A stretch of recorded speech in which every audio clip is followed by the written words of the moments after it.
Hi everyone, I'm here with Sophia, and today we're going to be working on a construction. The excavator is right here. Today we are going to be working on a sensory bend for Sophia. She wanted to work on outside with this particular toy here, and so she's excited about it. So here, what we need, put your dress down, sweetie. Put your dress down. What we need in these bends, you can either get one of these clear bends, tubs, whatever people call them, and you can get one of these and it has a lid, and then you can put it away and keep using it. Or you can use a little bit bigger one like the one I have here. These are things that I have in the garage, so I just pulled them out and decided to put it here. It's a little bit wider than this. Let me see if I can compare them for you. This is maybe a little deeper than this one, but this is a little bit wider. So what we're gonna do is put more rice in here so Sophia can play. So basically what it is you're trying to make sensory bends so they can feel, touch, and also build their vocabulary at the same time.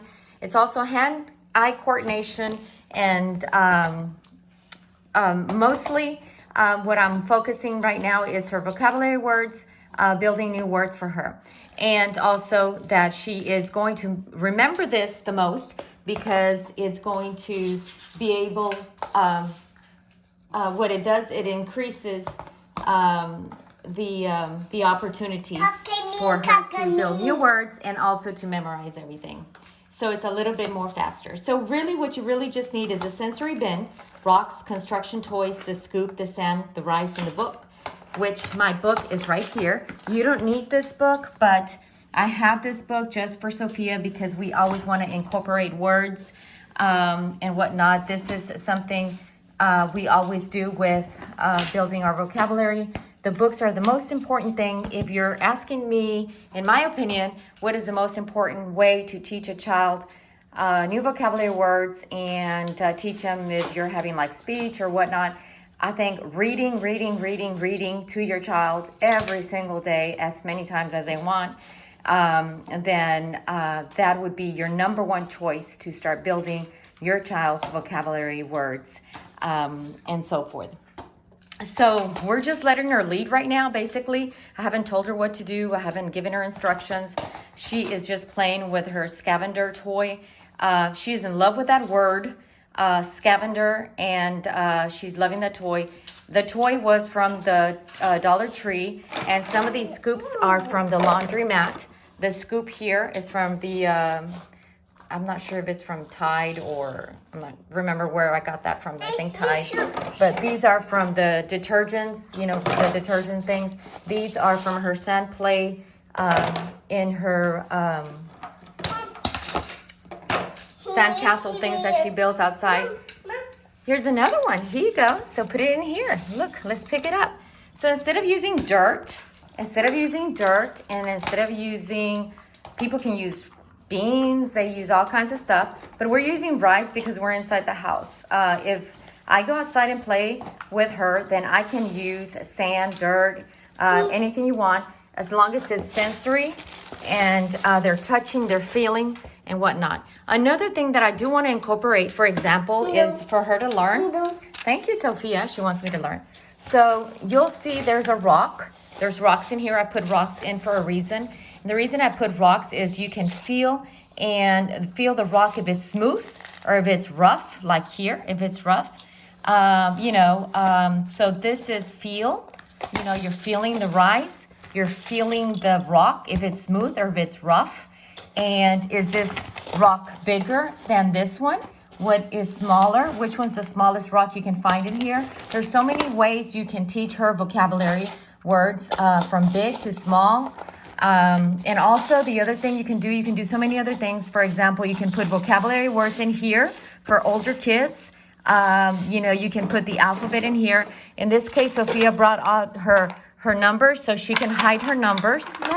Yeah, she can hide her numbers and then she can dig her numbers.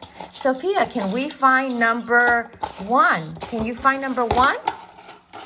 Scoop number 1 out. Scoop. Now that's another word. There you go. Good job, Sophia. So that's an example right there of how you would play with this bin or let them, always let them lead, of course. Can you find number 2? Can you scoop out number 2? Scoop it out. So scooping it out, you're teaching her another word. You're teaching her that this is a scoop and there's number 2. And then put it in there, Sophia. We can grab more, Sophia, and put the numbers in here. We can grab more of the numbers and put them in there. Or you can use these for colors. Can you find the color, right? And then put them in there. And here's another little truck. These used to belong to my older kids. For those that don't know me, and I repeat this a lot because not everybody watches the same videos. So can you find number 1, Sophia? Can you scoop it out? And my oldest kid is 32, and my youngest boy is 16, so I had 5 boys with my first marriage. And I'm a single mom, and I have Sophia now, and she's 2 years old. And so 5 boys and 1 girl, and she's 2, and my youngest boy is 16, and my oldest is 32. So I do still have a lot of my older kids' toys. Not many, but some of the cars and stuff like that, we kept them. So we found these, and that's how we incorporate that. Here's another little toy. Don't remember from what character is that from there. But you can also use like little cups. And with these little cups, you can scoop them like this. And then, you know, say, oh, Sophia, look, look. Is it full? Is it not full? So you can use so many words to teach the vocabulary words. So this cup is full. Is yours empty? This is full. Yours is empty. See? So empty, full, that's another vocabulary word. Empty and full, 2 vocabulary words you're teaching them there. And so forth. This over here was a picture frame. I couldn't take the glass out. I really wanted to. I wish it was like a magnifying so she can, let's search for number 5, Sophia. Where's number 5? Can you see it? There it is. So words like that. This is pretty heavy. It also belonged to my oldest son, Robert, when he was a baby. And then you have these other scoops over here. Also, these are, I think, belong to the Peppa, what is it? The Peppa sensory bins that we have. Peppa is Peppa Pig, an iconic figure, I guess you want to call it. And then, so here's Sophia. Here's number, what number is this? 6, or it could be 9 upside down. And then you can find number 4. See, and things like that. So can you scoop out a rock? Can you find a rock and scoop it out? Where's a rock? Can you scoop it out? Oh, are the rocks heavy, Sophia? Heavy is another word. So you can say, thank you. Can you find a rock? Here we go. We found a rock. So those are the main things that you want to teach your child.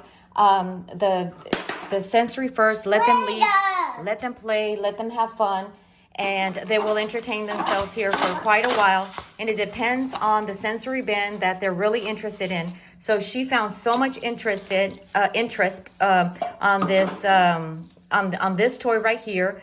And she's seen where you can pick it up and then maybe scoop it and put it in there. That's you're creating movement for the child. You're creating thinking with the sensory.